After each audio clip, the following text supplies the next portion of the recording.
আজকে আমি আপনাদের সকলের সামনে নিয়ে হাজির হয়েছি একটি কমন এবং অসাধারণ রেসিপি, যেটা আপনারা সকলেই জানেন এবং সকলেই খেয়েছেন। সেটি হচ্ছে গরু মাংসের রান্নার রেসিপি।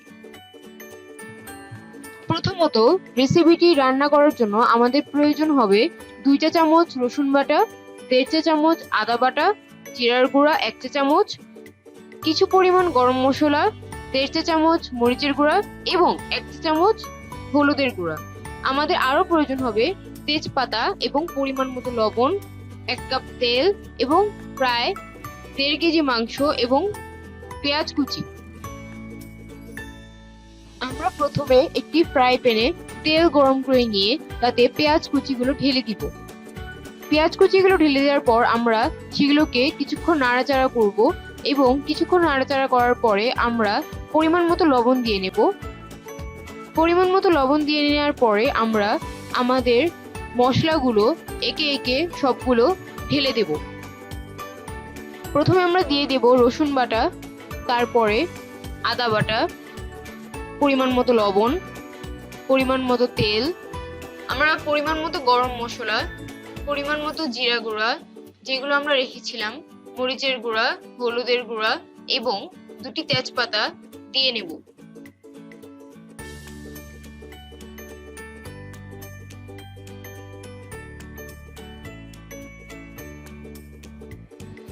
মশলাগুলো পারফেক্টলি ঢেলে দেওয়ার পরে আমরা কিছুক্ষণ নাড়াচাড়া করে নেব।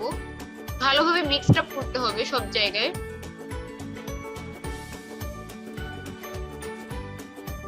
মশলাগুলো ভালোভাবে মিক্সড হয়ে গেলে আমরা কিছু পানি ঢেলে নেব, যাতে করে মশলাগুলো আমরা ভালোভাবে কষাতে পারি।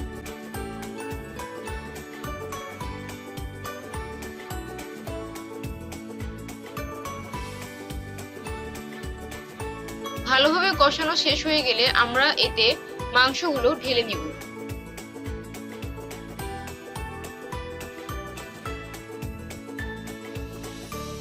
মশলাগুলো কষানো শেষ হওয়ার পর আমরা এখানে গরু মাংস ঢেলে দিয়েছি। মশলাগুলো ঢালার পরে আমরা মাংসগুলোকে ভালোভাবে নাড়াচাড়া করে দেব, যাতে করে মশলাগুলো প্রত্যেকটি মাংসের গায়ে ভালোভাবে লেগে যায়।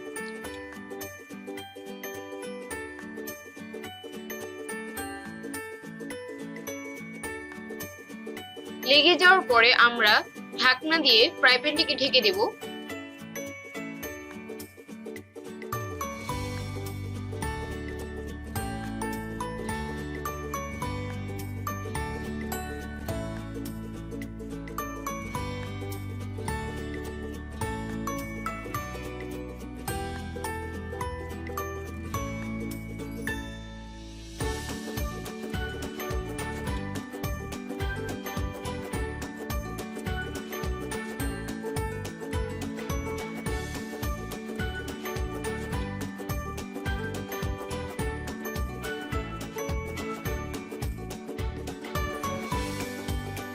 কিছুক্ষণ ঢেকে রাখার পরে আমরা ঢাকনাটিকে উঠিয়ে মাংসগুলোকে আবারও উল্টিয়ে পাল্টিয়ে দেব, যাতে করে মাংসগুলো সব ভালোভাবে সিদ্ধ হয় এবং মশলার টেক্সচারটা সঠিক থাকে।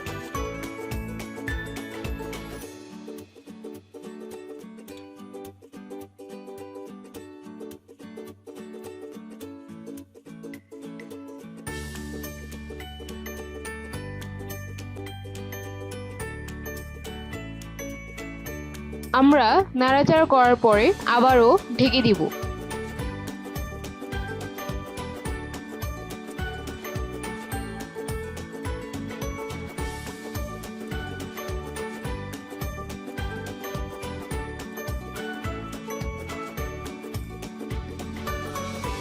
দশ মিনিট পর পর আমরা ঢাকনা উঠিয়ে মাংসটিকে নেড়ে চেড়ে দেব। এভাবে 30 মিনিট মাংসটিকে সিদ্ধ করতে হবে। 30 মিনিট হয়ে যাওয়ার পরে আমরা ঢাকনা উঠিয়ে আলুগুলোকে ঢেলে দেব মাংসের মধ্যে এবং ঢেলে দেওয়ার পরে আরো 10 মিনিট আমরা সিদ্ধ করার জন্য ঢাকনা দিয়ে দেব, করে মশলাগুলো ভালোভাবে সব জায়গায় পারফেক্টলি লেগে যায়।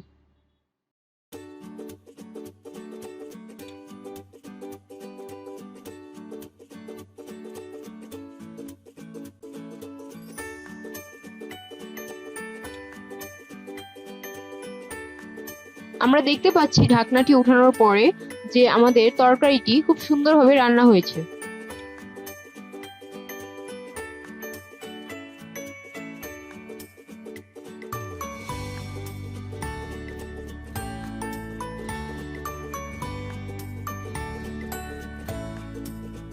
মাংসটি আমরা এখন পরিবেশন করি এবং এটি দেখে মনে হচ্ছে যে এটি খুবই লোভনীয় এবং সুস্বাদু হয়েছে।